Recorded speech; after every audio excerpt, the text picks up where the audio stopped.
What it is though. Kids Got Game here, but you guys can call me KGG. And guys, today I will be discussing with you guys the tips and tricks that have helped me climb this season in season 2. I'm not really that high of a level because I haven't been playing as much, but I did get 2 accounts to Diamond 2 so far. Top 4% right now on console. And I have friends who are Celestial 2, friends that are Celestial, friends who are GM1. These are some of the things that I have found that were good in order for them to climb. And the first thing I want to get into is Season 1.5 is not Season 2.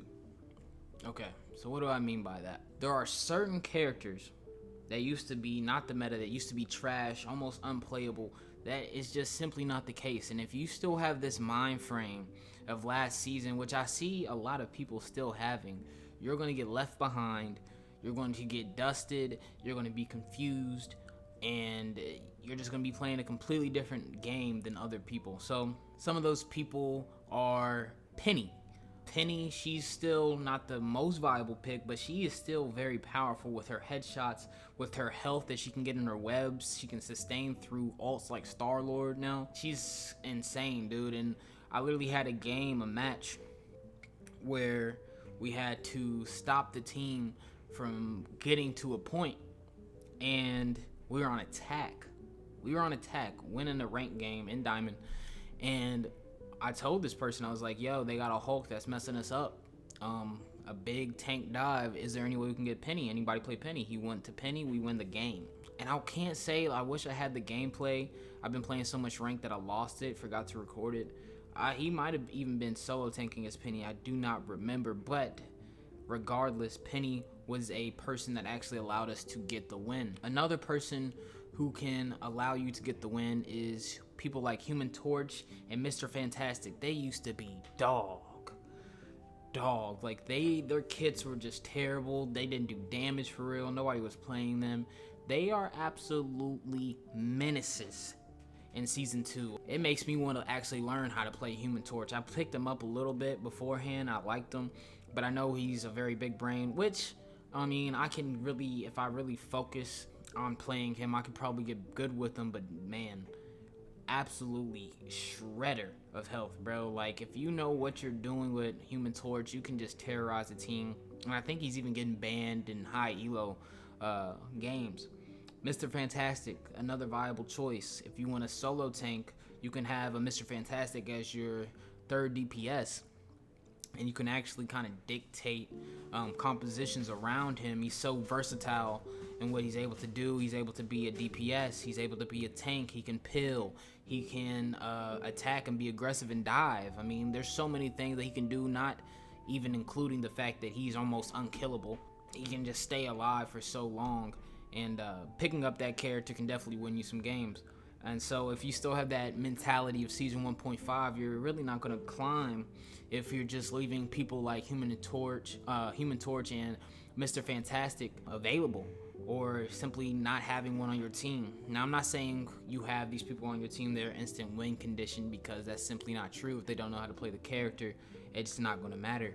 But what I am saying is, if you could learn how to play some of these meta characters, it could definitely transcend your gameplay and help you climb through that ranks. Now, the second point that I want to get into is stacking. Oh, you said this before, and it keeps on being said, but it's the truth. It's the truth. I don't know if people have an ego problem. I don't know if they feel like they accomplish more by doing it by themselves. I don't know what it is. I don't know what the stigma is behind wanting to make your life more difficult or more challenging on purpose. Especially if you have reliable teammates who are good at the game, just like you, who you know you can climb with. That will never make sense to me. Even high elo players have their team of 5 to 6. Well, not 5, but their team of 6, maybe 4 people that they queue up with and actually have synergies with, communication, able to build compositions around them. And so, I mean, I just went on an 8-win streak yesterday. And a 6 stack, and I have so many friends that when one left, we picked up another, and we still continue to get wins. So it's just things like that. And I'll probably show a stat line of one of those games. It was crazy. I think the highest death was maybe 6, and we all had like 36 plus kills, the whole team. Like I can't remember clearly all the way, but I will show that screenshot. It was crazy. But that's what I'm saying. Like, when you stack, you're making the game so much easier. Even if you just get a duo, even if you just get one other person, especially in this season. This season is brutal, man. Like, you're taking so much more when you lose.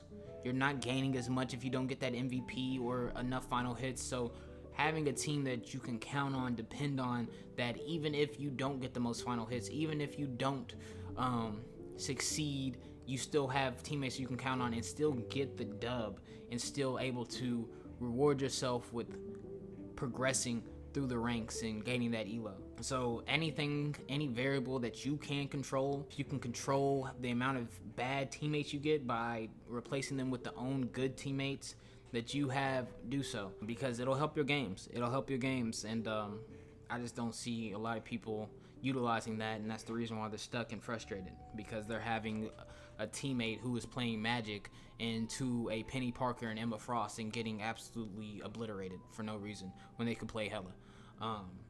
Yeah, as you can tell, I was frustrated myself in a solo queue. I was just about to hit Diamond 1 on one of my accounts, and I got on a 2-game lose streak. I just had enough after that. When my teammate was playing hella, we were winning, and then he switches to Magic into a Emma Frost and Penny. So yeah, next topic. Let's get off of this. We're gonna go into number 3, and number 3 is know which characters to pick, know which characters are meta this season. I am kind of skeptical, my fault, releasing this information simply because I want to keep the metas to myself. But here at the Kids Got Game channel and the KiiD crew, I will give the tips that will actually improve your game. So these will be, as I said earlier, Human Torch, Mr. Fantastic, Iron Fist. Everybody seems to know that Iron Fist is getting banned. He is a problem if you know how to play him. I mean, he's just a threat, just a pest, a nuisance to deal with. Seems like he's always getting in and out, puts out so much damage, so much pressure. So he's way too strong this season, I believe. But I mean, if you can learn how to play him, or if you have played him in the past and was like, oh, he's not that good, I stopped playing him in rank, pick back these characters. That's what I need to see a lot of people doing, is you got good with these characters that were niche picks that not a lot of people were playing, that were not in the meta. Well, they're in the meta now. Go ahead and pick those characters back up and show these people that you were on the wave before them, and dominate them, diff them. Take advantage of those matchups and you'll see improvement. Another character to play is Emma Frost is good. Psylocke. Now, if you get Emma Frost and Psylocke on the team up, Psylocke is probably the best DPS in the game right now. I've been picking up a little Psylocke myself. Haven't touched her in rank play, but just been winning my quick plays and just keep trying to like slowly progress myself into that, because she is just so strong this season, and you're almost guaranteed to get an Emma Frost on your team because of how excruciating she is to deal with. Her freaking crowd control that she's able to not be affected by when she goes to diamond form or in her ult, the way that she is able to be a shield tank while at the same time being a brawl tank and kind of going in between the two. The amount of damage she puts out, just raw damage, the one-shot comp, she is a problem, and she's very easy to pick up. It's kind of like what I said in my last video about Strange, and now the narrative has switched. Instead of Strange like last season, the narrative is switched to playing Emma Frost this season. She's so easy to pick up. Anybody can pick her up. You just point and shoot. You throw out a shield. You click the thing. You grab them and choke slam them. You kick them up against the wall and shink and hit them. It's so easy, bro. And she does so much raw damage. That little diamond that she hits at people and you shoot at that, which is pretty much like auto aim if you really think about it, because you just have to hit the shard. Crazy amounts of damage.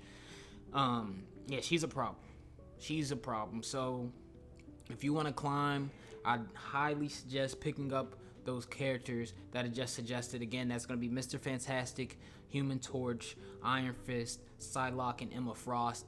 For healers, I would pick up Rocket Raccoon. He's seeing a whole lot of win rate in all ranks, and I know that for like my boy Reddy, who was a Celestial too last season, Rocket Raccoon, he's eating great this season.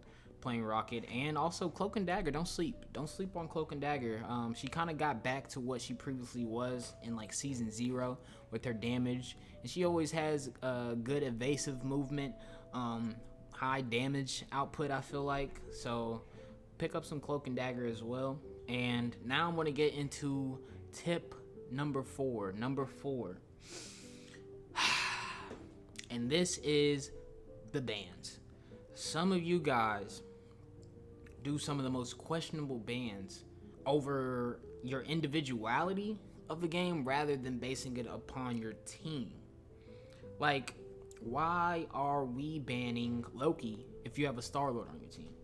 You know what I mean? Now, Loki is powerful, but whenever I play Star-Lord, bro, I destroy the Loki. I take out his little totems. When he puts up the little runes, I use my freaking E, getting pocket healed by my healers. All of them are gone. Now he's just sitting there with all his clones already used, and he's just sitting there with no runes, no nothing. He's just a sitting duck. Then you get somebody to dive with him, it's over.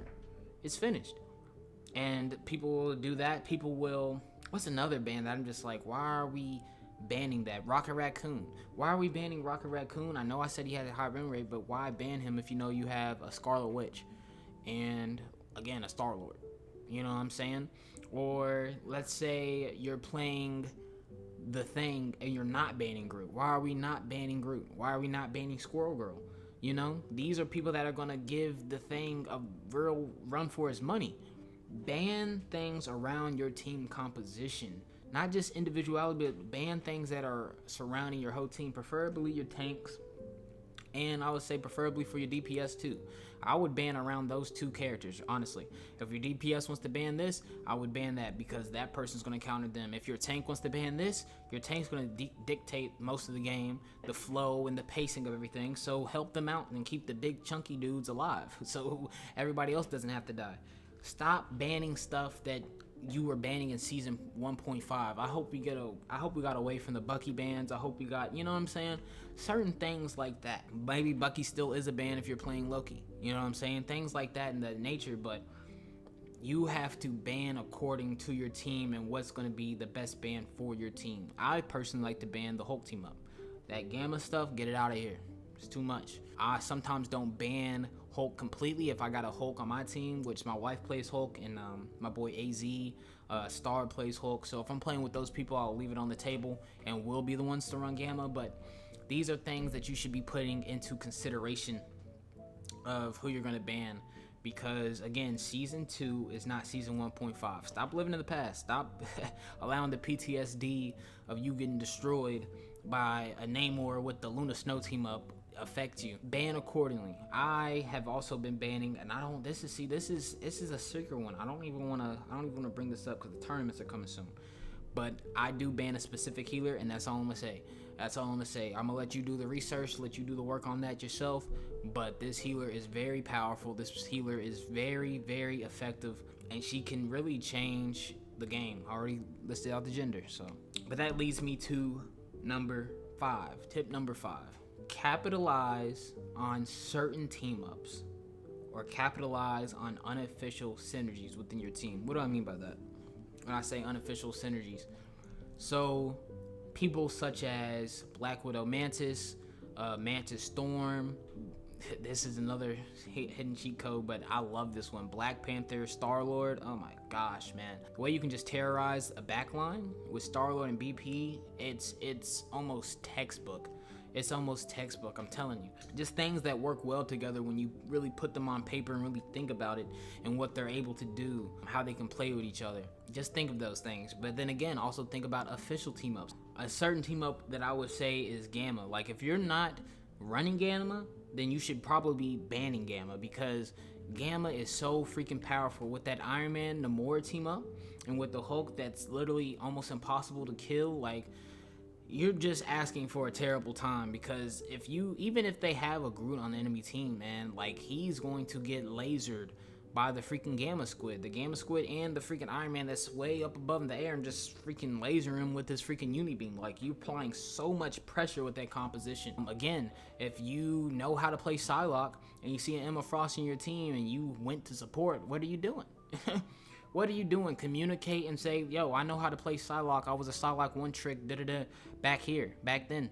and I hit doom rank without, you know what I'm saying? Because you want to put the best foot forward that you can in ranked by making sure that there is good synergy, good flow in the team ups, and really utilizing them to the best of your effect. If you can have like 3 different team ups, or like 2 unofficial team ups and like 1 team up, you know what I'm saying? Like you're just providing so much value. Like imagine Luna Snow Iron Fist, then you throw in, let's say, a little magic in there, maybe a BP, you know what I'm saying? Maybe you go 3 freaking dive characters, and then you get like a big old freaking main tank like Magneto or something, you know what I'm saying? Or maybe you switch up the bleed P and you put it in a Mr. Fantastic. Now you kind of got this flow of him being a tank, him being a DP. You know, there's so many things that you can do and kind of get around compositions. If you want to have a dive composition, a poke composition, just take your time out and actually study composition, study what works, study what you're trying to go for, have a game plan on what you're trying to do before you even start the match. And I promise, man, just a little bit of preparation, just a little bit of coordination can really go a long way if everybody's on the same accord and everybody understands what the assignment is and what they're supposed to be doing. And finally, tip number 6, choosing the right healers. So this would be triple support. I kind of went in on this on the characters to pick. Res Comp is back. I mean, did you see the damage buff that they did to freaking Mantis? And don't even get me started with Adam Warlock. He hits a crit, it refreshes his thing by 1 second to do the heal. Res Comp is looking very dangerous. Again, Rocket Raccoon's a great pick. Don't sleep on Cloak and Dagger. Sue Storm, Loki, like just knowing what healers to choose and knowing why you're choosing them. If you have to switch, or if this healer works well with this. Just understanding your composition and what you can do, because dude, if you having freaking flyers all up in the place and you're not freaking running like a Luna Snow or a Sue or something that can help hit them up in the air, and like you're just gonna be selling. Like just be honest, you're gonna be selling your game. So just choosing healers accordingly, and understanding your matchups and understanding why you're choosing the healer that you're choosing, because every single layer of your team is important, from Vanguard to Duelist to support. So that's it. That's literally all the tips I have. I hope I wasn't too long with this video. I know this is kind of different from my first video. I had a suggestion that I should do a talking head video and then kind of like fade myself out of the talking head video and put gameplay. And so I'm going to test this out and see how it goes. But as always, guys, just remember to kill noobs, don't rage, and maintain the swag in the bag. And please feel free to leave extra tips on how you're climbing in Season 2 down in the comments below, because there might be some things that I missed. All right, deuces.